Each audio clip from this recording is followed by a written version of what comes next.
Governor, কি করে তুমি আমাকে বায়াতের কথা বলো? আমি আলীর বেটা, অন্ধকারে কখনো বায়াত নেই না।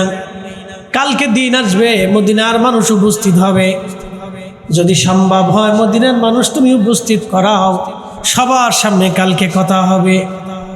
তখন তিনি পরামর্শ দিলেন, গভর্নর হুজুর, মনে কিছু নেবেন না, তাহলে একটা কথা শোনেন, মদিনাটা আপনার জন্য নিরাপদ জায়গা না।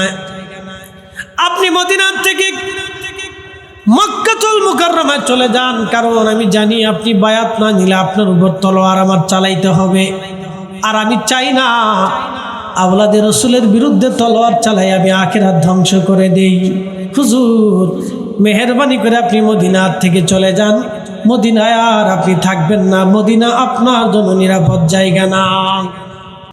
আমরা কেউ আপনাকে মদিনায় নিরাপত্তা দিতে পারবো না, আপনি চলে যান মক্কাতুল মুকাররমাতে, মক্কার মানুষ আপনাকে নিরাপত্তা দিবে, এখানে আপনার অনেক আত্মীয় স্বজন আছে।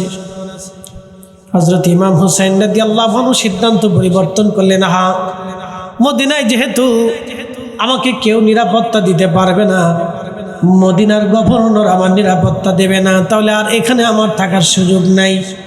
উনি রওনা দিবেন, পরিবারের সবাইকে জানিয়ে দিলেন চলো, আর সুযোগ নাই, নবীর কদম মোবারক থেকে বিদায় নিয়ে আমরা বের হয়ে যাব।